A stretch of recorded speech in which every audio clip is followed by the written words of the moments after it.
Talking about Erislandy Lara, he made some comments, or made a comment to be exact. So let's get into it. It's the Boxing Clinic. Y'all know what it is. It's your boy CJ Goodfella bringing that heat once again. And, you know, he says that basically, you know, the fighters were complaining about or saying that, you know, this fight shouldn't be the main event. I think a lot of fans has expressed those feelings that his fight with Terrell Gausha shouldn't be the main event, and I second that stuff, you know. And it's about to get into rant mode in a minute.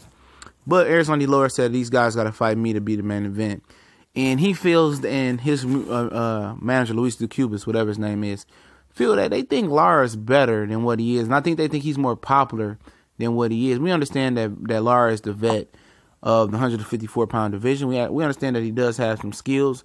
We understand that he has accomplished a lot of stuff. You know, even though he lost to Paul Williams, he accounted for himself very well. We thought he won, one of the biggest robberies I've ever seen. I had him in a draw with Canelo Alvarez. I think Canelo body punching made him very timid and made him stop punching. So he knew what it was. He had to move his hands. He didn't do it. You know, he beat Austin Trout. You know, he has some bodies at 154. But after fighting Canelo, he has done nothing. You know, I think he's the sole reason why Demetrius Andrade and him never fought. You know, I think he's the sole reason. He's a prima donna.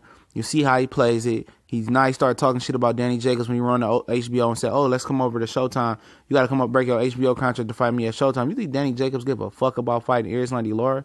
So why are they holding him on this pedestal so high? You know, absolutely, he doesn't deserve to be the main event versus Terrell Gausha. Austin Trout versus Just With Hurt is way better than this fight. Jamel Charlo versus Erickson Lubbock, way better than this fight. All those four guys are trying to be great. You know, they fighting somebody else that has greatness in them or had competition level in them or them been there, done that. Erislandy Lara is fighting a fucking bum.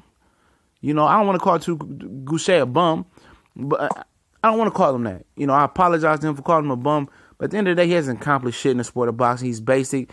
He really has no shot unless Lara gets older. He landed a lucky shot. He's not super fast. He's not super skilled. He's a basic guy, you know. And at the end of the day, that's not even a TV fight. Let's keep it real. It's not even a TV fight. It doesn't even deserve to be on TV. That shit should be streamed through YouTube or streamed on Ring TV or some shit like that.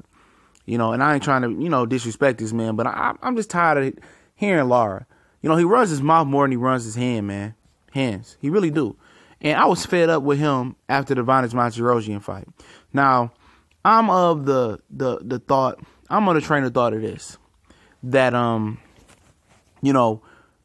stop me, make me fight.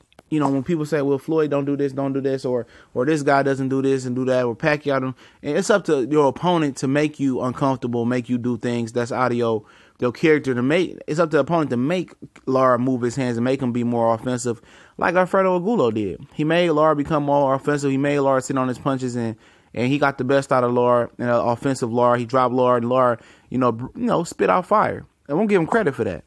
You know, but at the end of the day, nobody wants to see him run around. Now, it's a thin line between running and moving.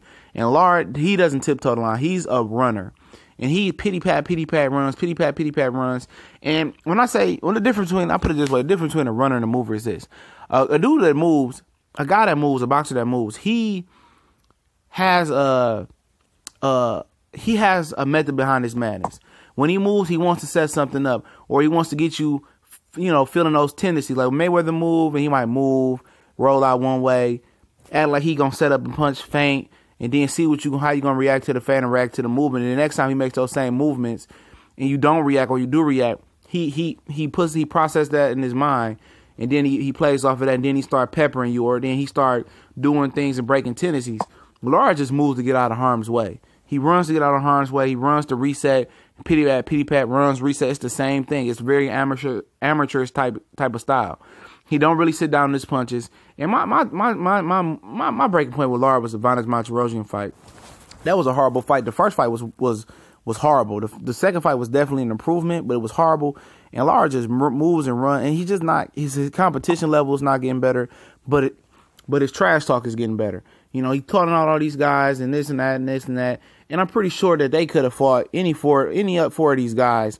They could have fought on this night, but it didn't happen. Out of all the guys that he could have fought, he picks Terrell Gausha because he really could have fought Demetrius Andrade on this night, but they don't want to do that. They are scared that Demetrius Andrade is going to beat that ass and break their streak. They want to break the junior middleweight title defenses. That's what they say they want to do. That's what his manager say they want to do. They're halfway there, and at the end of the day, you know, he says he talks tough.